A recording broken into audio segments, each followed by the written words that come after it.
Hello Places for the Past fans, we are in Manchester again. I've come here because my van's been in for a little bit of work and I saw a thing that said Peacock Mausoleum on the Google Maps, so it would be rude not to go for a wee look. It's another cracking day in Manchester, made all the better by the fact that my van has been in the garage, as I said, just for a check over, because it's a new van and the last one burst into flames, and they said, aye, there's nothing wrong with it.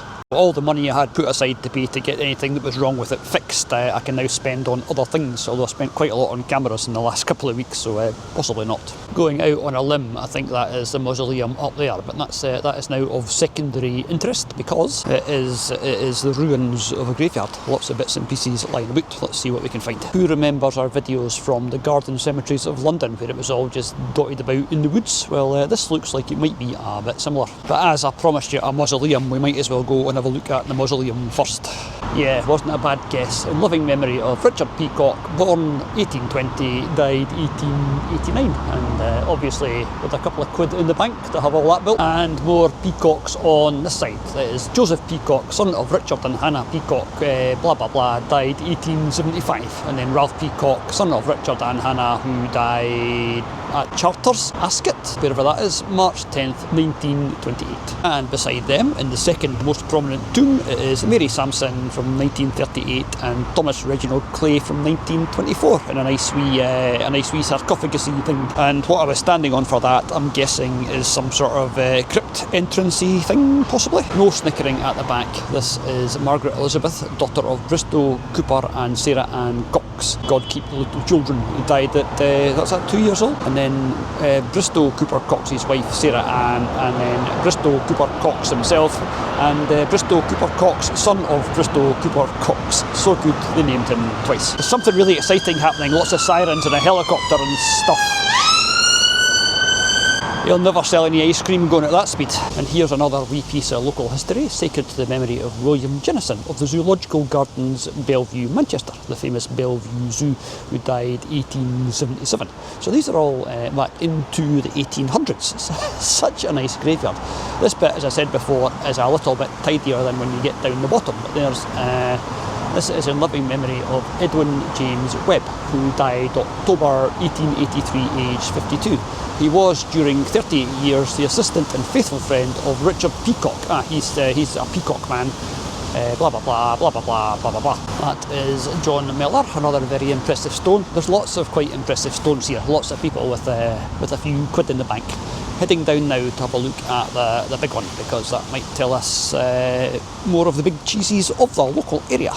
In loving memory of Elizabeth, beloved wife of Hugh Dean of Stanfield Lodge, Gorton. Gorton being where we are. So that was all very interesting. But let's keep heading down. There are stones hidden away, like buried, half buried in the dirt, and then hidden away in the bushes at the back. Such a cool wee place.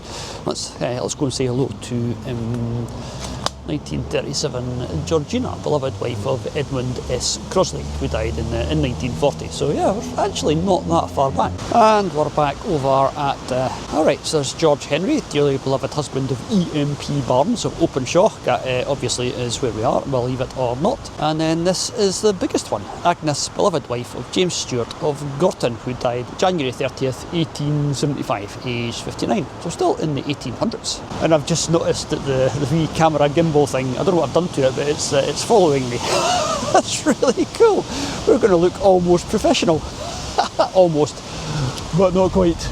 We hope you don't mind, but we are going to make a slight change to the content of this channel, because Places for the Past, I go and I witter about graveyards quite a lot, but there's lots and lots of other really interesting things that could fall under the Places for the Past banner. So I think in future we might be expanding our scope a little bit. Hopefully lots of interesting things that you'll find, well, interesting, obviously. This place must have been quite big back in the day, because over in this corner I was heading for what I thought was the back wall, when it's not. It is a mysterious staircase and then going down into a wee path. So let's have a walk down the wee path and yeah, guess what? See what we can see. What we can mostly see is no more gravestones. Must have come out of the bit where the graveyard. Oh. I said that and then realised I should look before I speak, but that just wouldn't be me. in memory of Sarah Cooper Ogden, died 1894. Josiah Schofield died 1894 as well, in 1895, etc. So there are still tombstones down this end, heading off into the deeper, darker woods, because it's probably not a place you really want to be spend too much time hanging about. But over here, look, there's more.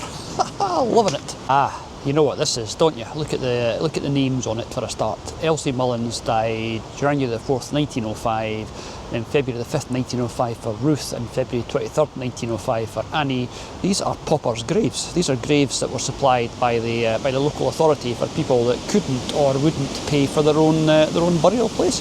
So yeah, that's a surviving pauper's grave. And next to it over there, obviously there's another one from round about 1905, round about the same time. There must be lots and lots of I'm going to say unmarked, but you know what I mean, graves under where I'm standing. This is a graveyard that has not been completely levelled and bulldozed and stuff. Oh, there's a pretty little burn.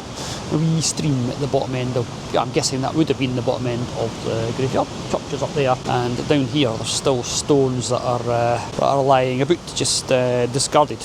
I am so glad that I came down here. This was once a fairly massive graveyard.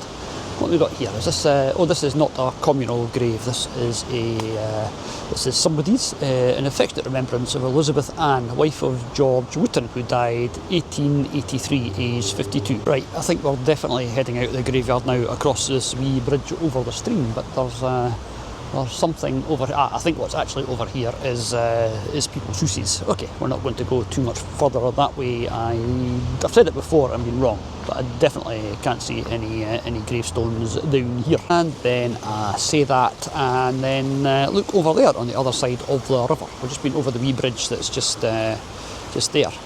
And on that side of the river, there are indeed a lot more gravestones. This could be worth a look on the old maps, I think. And if you look even beyond them, I don't know if you can see it. Actually, I'm going to take a walk over and find it, but there's the stones that you can see sort of here, and then over there somewhere. No, get it right in. Over there, there's a stone off in the distance. Let's go and check out that. See if it's of interest. Well, they're all of interest, as you know, but let's go and see what it says. Just because it is, right out, well away from the church. What a big graveyard this was. Ah, wow, yeah, you're walking through the forest and you look down and what you're actually walking across is stones. Let's see if we can see a date on this one. Oh, wow, look. Let's get the camera pointing the right way. 1790. We're right. Was not expecting that. Right, a bit of clearing has been done with the boot. Beneath this stone are deposited the remains of John Ryder, who departed this life 1837, aged 76. And his wife, and then their children, going all the way back 1790, 1799, 1808, etc. Wow, lost in the woods, eh? And underfoot, more of the same. Oh wow, a lot more of the same. This is all gravestones. Look, there's, if you don't believe me, look, there's a corner of one there, and there's one there that's heading out towards the stream, and there's one there that's still standing. We're facing the wrong side of it, unfortunately. Let's see what it says on the other side, shall we? Mary Ann Patterson, the beloved wife of Thomas Patterson of Gorton, 1876. And there's that one there, and then there's more lying on the ground here, and then there's something fairly big and impressive over there, and on the way to that there is this, which is the one that I saw in the distance from the other side, in affectionate remembrance of Henry, beloved husband of Ellen Watson, who died 1909. This surprisingly comparatively recent. Well, 100 odd years, but you know what I mean. It's not 17s or 18s, it's 19s.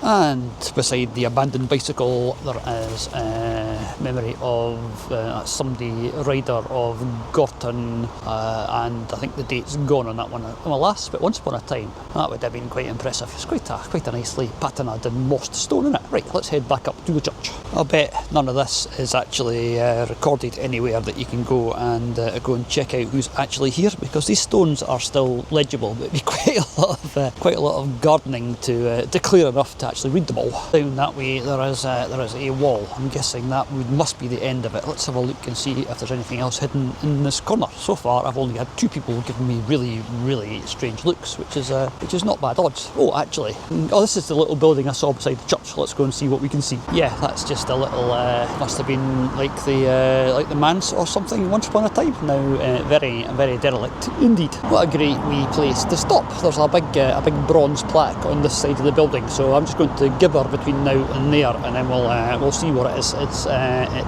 a big bronze plaque, like I said. I've got the writing on it. Oh yeah, in memory of guess who? Richard Peacock, CEMP, who died on the 3rd of March 1869. This is all about the peacocks.